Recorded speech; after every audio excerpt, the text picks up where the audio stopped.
صدیوں سے ماہرین کا یہ تصور تھا کہ شاید ایمیزون کے گھنے جنگلات کی گہرائیوں میں گمشدہ شہر چھپے ہوئے ہیں، لیکن کافی لمبے عرصے سے یہ خیال صرف خیال ہی رہ گیا تھا، کیونکہ چند چھوٹے موٹے سراغوں اور لوگوں کی افواہوں کے علاوہ کوئی بڑی پیش رفت نہیں ہو سکی تھی۔ مگر حالیہ سالوں میں نئی جدید ٹیکنالوجیز نے ایمیزون کی آثار قدیمہ کی دلچسپی کو مزید بڑھا دیا ہے، اور اس حوالے سے مزید پیش رفت بھی ہوئی ہیں۔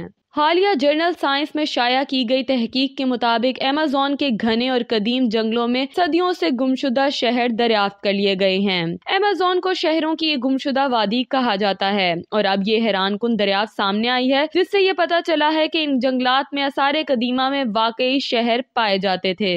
ماہرین نے ایمیزون کے جنگلوں میں صدیوں سے گمشدہ شہروں کو دریافت کیا ہے۔ اسٹیفن روسٹن نامی ماہر نے آثار قدیمہ میں جنوبی امریکی ملک ایکواڈور میں 2 دہائی قبل زمین میں دبی سڑکوں اور مٹی کے ٹیلوں کو دریافت کیا تھا، مگر اس وقت انہیں اپنی دریافت پر یقین نہیں تھا۔ اب جرنل سائنس میں شائع تحقیق میں اسٹیفن روسٹن اور دیگر ماہرین نے لیزر سینسر ٹیکنالوجی کی مدد سے اس خطے کا نقشہ تیار کیا ہے۔ اس نقشے سے معلوم ہوتا ہے کہ وہاں کسی زمانے میں پرہجوم بستیاں اور سڑکیں موجود تھیں جو ماؤنٹین انڈیز تک جاتی تھیں۔ اسٹیفن روسٹن کے مطابق یہ شہروں کی ایک گمشدہ وادی ہے، اور یہ دریافت واقعی حیران کن ہے۔ اس خطے پر 500 قبل مسیح میں اوپانو قبیلے نے قبضہ کر لیا تھا، اور وہ وہاں 300 سے 600 صدی عیسوی تک موجود رہے۔ تحقیق کے دوران اس خطے میں رہائشی اور مذہبی عمارات کو مٹی کے ٹیلوں سے باہر نکالا گیا ہے، اور یہ بھی پتہ چلا ہے کہ ان عمارات کے گرد کھیت اور نہری نظام بھی موجود تھا، جبکہ وہاں کی طویل ترین سڑکیں 33 فٹ چوڑی اور 6 سے 12 میل لمبی تھیں۔ ویسے تو اس خطے کی آبادی کا اندازہ لگانا مشکل ہے، مگر ماہرین کے خیال میں وہاں کم از کم 10,000 افراد مقیم تھے۔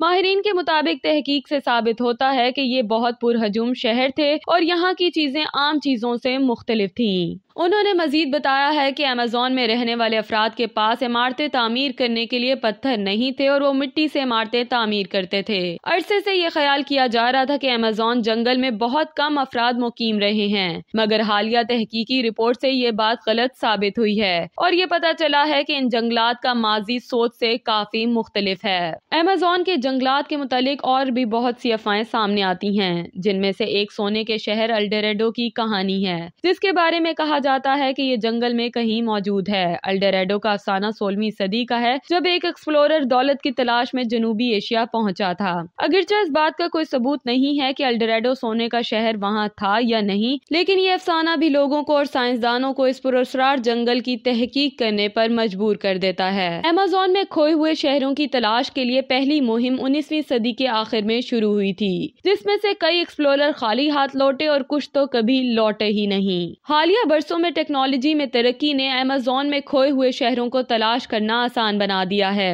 اور اب لیزر سینسر ٹیکنالوجی کی مدد سے ان کھوئے ہوئے شہروں کی دریافت ممکن ہوئی ہے، اور پتہ چلا ہے کہ یہاں عرصہ قدیمہ میں ہزاروں افراد مقیم تھے، اور اب تحقیق کرنے والے اس پر مزید ریسرچ بھی کر رہے ہیں تاکہ اس سے منسلک مزید حقائق سے پردہ اٹھایا جا سکے۔ ماروشہ امتیاز، حریف ڈیجیٹل، لاہور۔